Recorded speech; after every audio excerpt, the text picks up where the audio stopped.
Yang saya hormati yang mewakili Bupati Lembata, yang saya hormati anggota DPRD yang berkesempatan hadir, Pak Abu Bakar Nasir Kunia. Berdiri sedikit biar masyarakat tahu bahwa anggota DPRD itu hadir.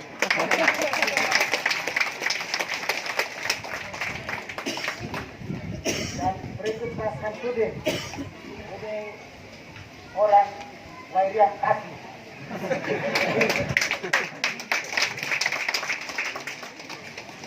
Yang saya hormati Bapak Kepala Kantor Kementerian Agama dan seluruh jajaran baik kultural dan fungsional. Yang saya hormati Bapak Camat Buya Suri yang diwakili oleh Pak Sekdam. Yang saya hormati Bapak Ketua Yayasan Pondok Pesantren bersama juga Ketua Komite dan seluruh jajarannya. Yang saya hormati sahabat saya yang saya banggakan juga, Haji Muhammad Mahmud LC, pimpinan Pondok Pesantren ini yang barangkali membuat kita semua memiliki daya tarik untuk hadir di tempat ini. Dan saya hormati Bapak Pejabat Kepala Desa, juga mungkin ada para kepala desa yang dari Kecamatan Kota dan juga yang berkesempatan hadir, para orang tua, wali santri dan santriwati yang juga berkesempatan hadir, anak-anak saya, santri dan santriwati yang juga mengemban sebuah amanah besar untuk melanjutkan karya agung Allah Subhanahu wa Ta'ala yang juga saya kasih. Para tokoh masyarakat, tokoh agama, saya lihat ini ada abang saya Muhammad Nasir Laude yang juga berkesempatan hadir. Saya lupa pula ke Bapak Sekretaris MUI Kabupaten Lembata. Nambah dulu sekretaris, kemudian sebentar ini kopi kepala. Kita semua kita yang saya hormati dan yang saya banggakan. Bukan karena kuasa dan kebesaran Allah, kita semua tidak mungkin hadir di tempat ini. Untuk itu saya ajak kita sekalian untuk terus melantunkan rasa syukur, puji bagi Tuhan Allah yang Maha Kuasa atas segala berkenannya, atas segala waktu dan kesempatannya diberikan kepada kita dalam keadaan sehat. Kita semua boleh hadir di tempat ini untuk menyatakan syukur. Syukur itu juga bagian dari doa yang paling tinggi di wilayah. Siapa yang ingin hidup sukses, dia harus memulai dengan syukur dan juga memberi.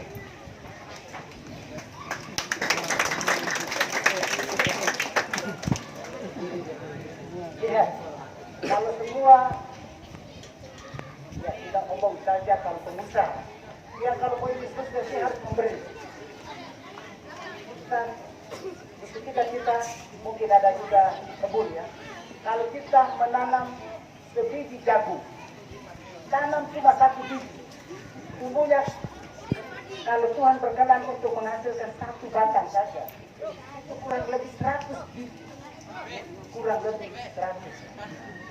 Itu rahasia dan kebesaran dari makna syukur dan memberi.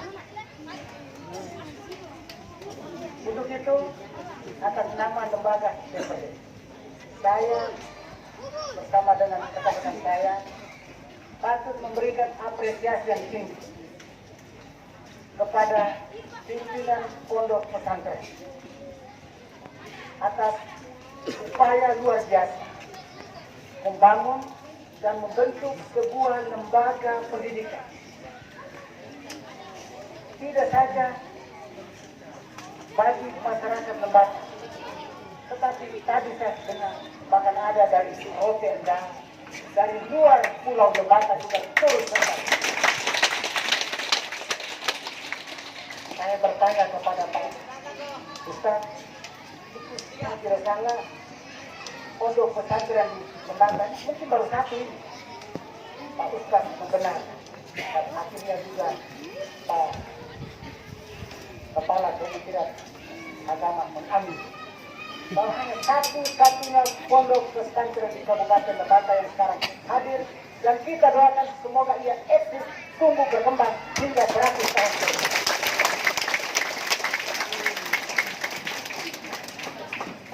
Kita semua harus memiliki rasa optimisme bahwa untuk memulai itu adalah ide dan pikiran kita. Untuk menumbuhkan sebuah organisasi dan mengembangkan untuk hingga menghasilkan buah bukan tugas kita, tetapi tugas Allah Subhanahu wa Ta'ala.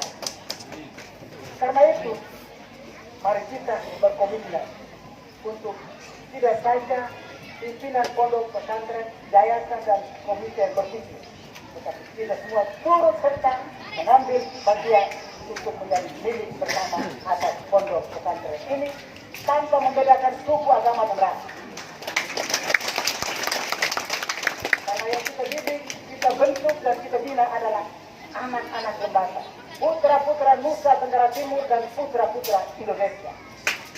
Mereka harus kita tuntun mereka untuk memiliki masa depan yang gemilang, biar tidak suram-suram seperti kita. Terhadap peristiwa ini atas wisudanya 69 lulusan, saya berpesan, saya baca The Winner Generation. Anda adalah generasi pemenang. Generasi pemenang itu mereka tidak hanya menang untuk membaca Al-Quran semata. Mereka juga tidak hanya menang untuk tamat di pondok pesantren ini semata. Tetapi kalian juga harus menang menjadi cahaya dalam kehidupan sosial semata. Anda juga harus menang menjadi yang terunggul di lembaga pendidikan yang lain, barangkali di madrasah aliyah, MA, ataupun di SMA, ataupun di sekolah pendidikan yang lain. Anda harus tampil lebih unggul daripada yang lain. Itu baru kita bisa mengapresiasi peran para guru yang luar biasa, para ustadz dan saya yang luar biasa. Mereka telah melakukan transfer ilmu pengetahuan, transfer skill, dan sebuah keterampilan yang lain. Untuk kata, hanya mencintai Anda sekalian untuk memiliki masa depan yang jauh lebih gemilang daripada diri mereka.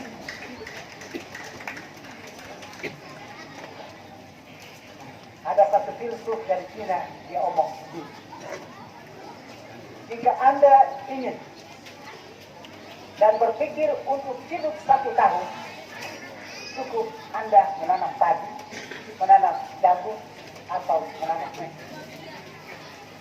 Tetapi jika Anda berpikir untuk hidup 10 tahun, Anda harus menanam pohon. Tetapi jika Anda berpikir untuk hidup 100 tahun ke depan, Anda harus menanamkan nilai pendidikan akhlak kepada anak-anak Anda. Saya rasa ini sudah dimulai oleh pondok pesantren ini yang dimotori oleh sahabat saya Haji Muhammad Mahmud El. Sahabat saya ini ketika di DPD dia bicara tegas Dia kalau bicara A, dia A, buatnya A. Bicara B, buatnya juga B. Tidak putar, tidak seko-leko. Saya tahu memang karena 10 tahun saya bernama. Sebaliknya yang memiliki kerendahan hati, suka merangkul.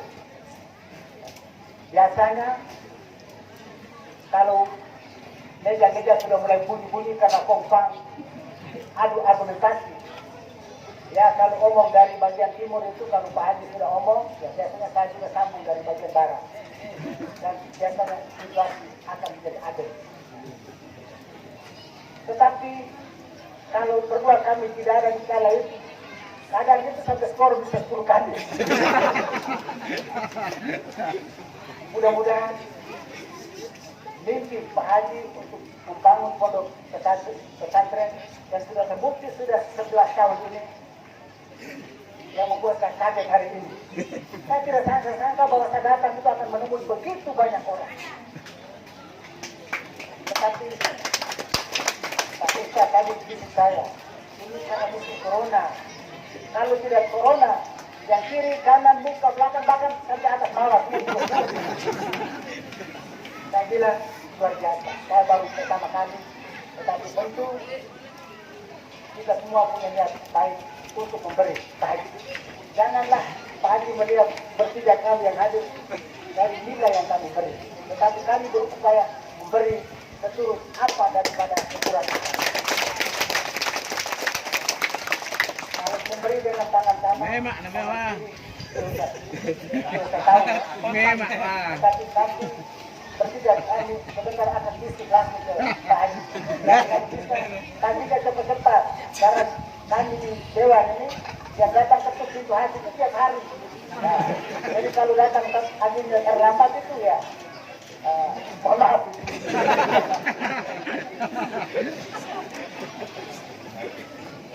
Ibu bapak, saudara-saudariku yang terkasih,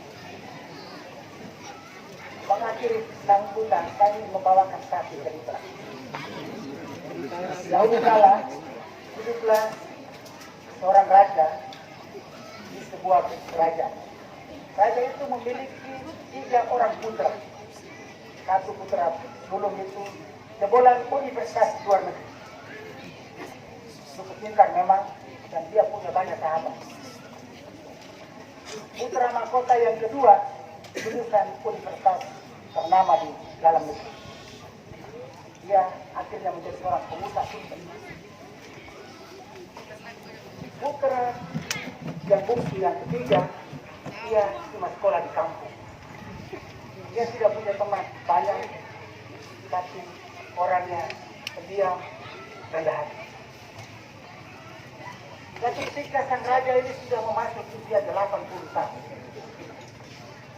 dia berpikir bahwa mungkin dalam waktu yang ditentukan oleh Tuhan Yang Maha Kuasa, dia akan mengakhiri hidup.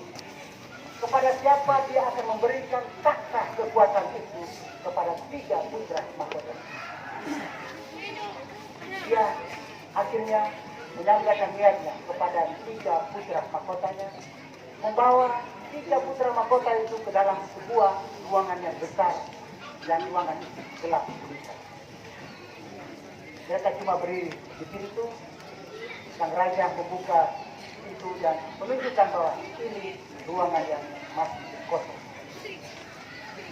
Ujian akan saya berikan kepada mahkota pertama. Besok Anda akan mengisi ruangan ini hingga menjadikan ruangan ini penuh.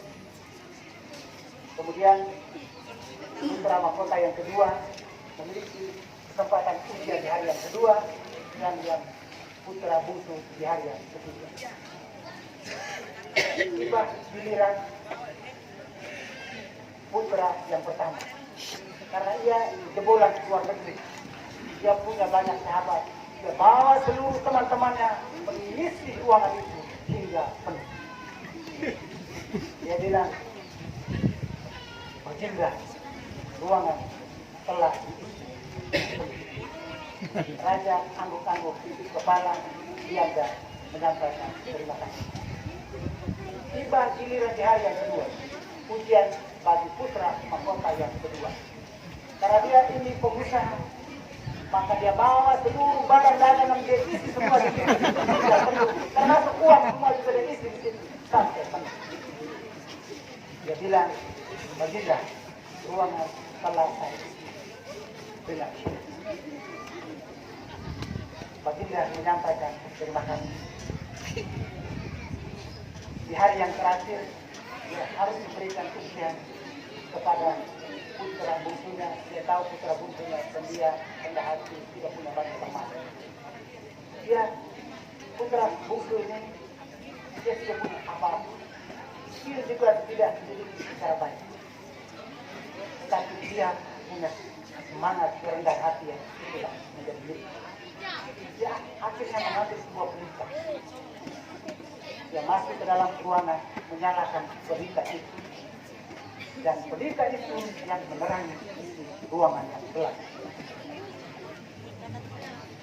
Dia sampaikan kepada baginda, ruangan telah saya isi dengan penuh. Sang raja datang melihat, dia memberikan cahaya di dalam ruangan yang gelap.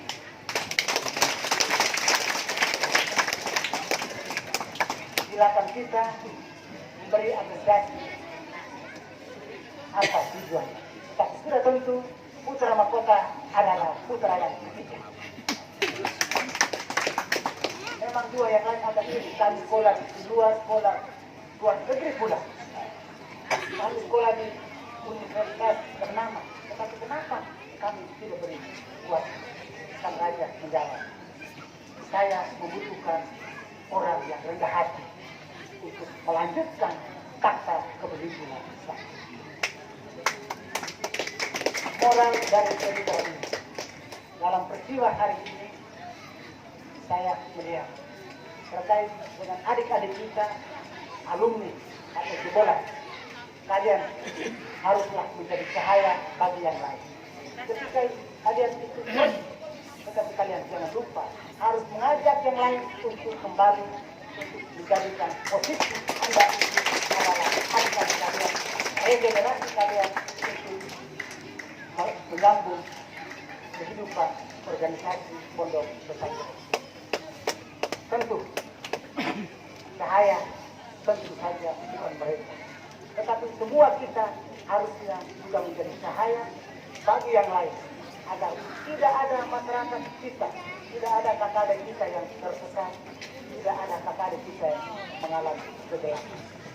Ini tugas kita bersama, tugas semua kita untuk menjadikan pondok pesantren ini milik kita bersama.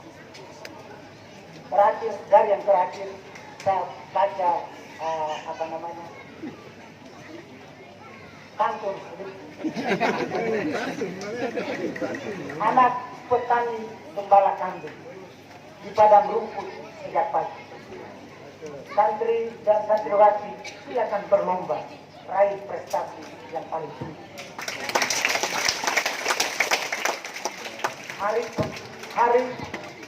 Hari panas menjemur kain, elok perbaiki tali kembali.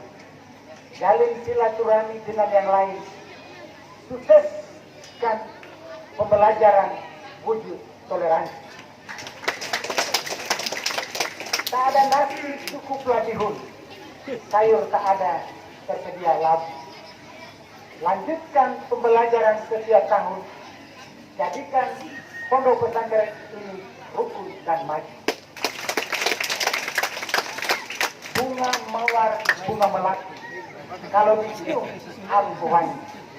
Itu saja sambutan kami. Sekian dan terima kasih. Assalamualaikum warahmatullahi wabarakatuh. Shalom, salam sejahtera, selamat siang.